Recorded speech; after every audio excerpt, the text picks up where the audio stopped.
We are back now with more on the deadly shooting of an elementary school in Texas yesterday that claimed the lives of at least 19 children and 2 adults. Many parents are still waiting to hear about their kids, but the names of some victims are starting to emerge. So here to continue the discussion is, we're going to bring in Marianne Jacob. She is was working as a library at Sandy Hook Elementary School during the 2012 shooting that claimed the life of 26 children and adults.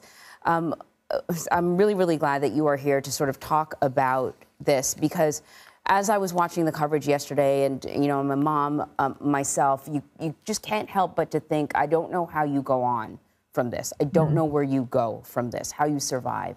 And yet we've seen many survivors from the Sandy Hook shooting that have gone on to be very outspoken advocates, very public about their pain, but very, very public about the need for change.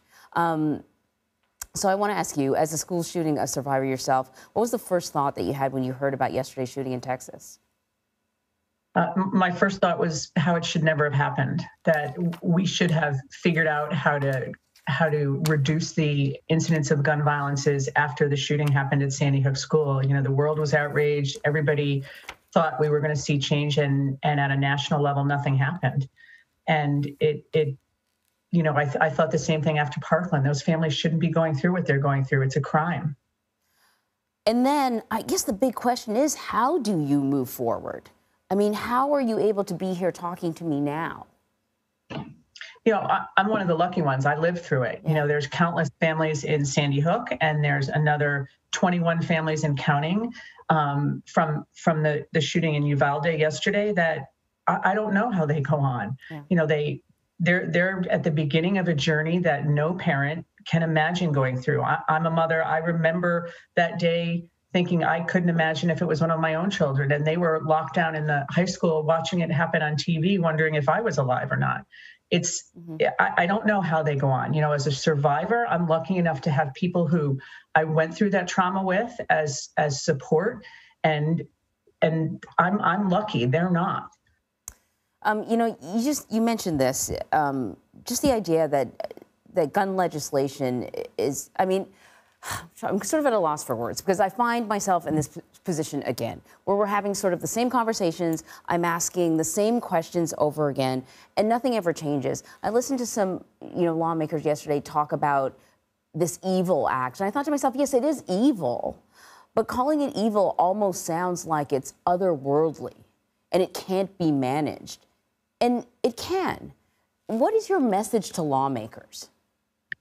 I think my message is not just to lawmakers, but to every person like you and I out there, that if we aren't willing to do the hard work to elect people who support the things we believe in, those people aren't going to vote in a way that puts legislation in place that stops this from happening. Mm-hmm. We know the majority of Americans support background checks, and yet we can't seem to make that happen at a national level. And the people who voting against that should be held accountable for the way that they're pandering to the NRA and their agenda. What did you think when you saw some of the senators speak yesterday? Well, I'm from Connecticut. I live in Sandy Hook, and we're very lucky here to have most of our legislators, the majority of our legislators, support gun violence prevention laws. We have very strong state laws that have reduced the incidence of gun violence in our state. And I know that they're pushing that agenda at the national level. Chris Murphy is right on. How can they keep letting this happen? It's unconscionable.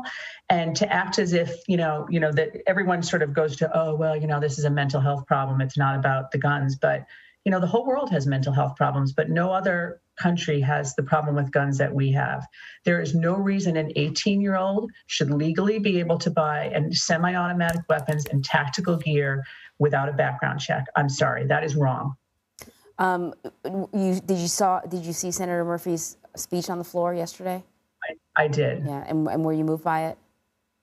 Yeah, he's been a passionate supporter of gun violence prevention legislation. He's been a passionate supporter of us here in Sandy Hook, and it's very personal for him, and we appreciate that, and we know that he's right.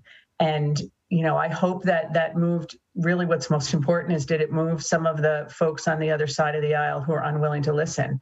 We get in these camps of far right and far left, and we forget that most of us live in what I call the radical middle. The majority of Americans believe in certain laws like background checks that can reduce these incidents of gun violence. Yet our legislators aren't listening because they're stuck on either side of this ideological issue that shouldn't be. You live in Sandy Hook. It strikes me that Uvalde is such a small town, and now it's going to be synonymous with this shooting, like Columbine, like Aurora. And, it hurts me to say that for many people in this country, when they think of Sandy Hook, they're going to think of that, of the school shooting there. What is Sandy? Sorry, go ahead, Marianne. I was going to say, I think I know what your question is. The shooting that happened here is part of who we are, but it is not who we are. We are a community that has been supported for the most part by, good people, and we support each other, and we have lots of other wonderful things to offer. But we have a lot of traumatized families and kids who are going to need help, have needed help all this time, and are going to continue to need help, just like the students from Uvalde, from Robb Elementary School need. I mean, gun violence like this causes generational cycles of trauma. That it impacts kids' abilities to learn, to grow, and develop, and we cannot continue to let this happen to our children. Someone asked me last night, well, how do I keep it from my own kids? I'm like, you can't. Whether they see it on TV or they're with you in the grocery store next week when these children's pictures are on the cover of People magazine, you're going to have to explain to them what happened. And the only way you can stop that from happening is if every one of us stands up and makes a difference. Our legislators are not going to do it unless we force them to. Marianne Jacob, thank you very much. Thank you.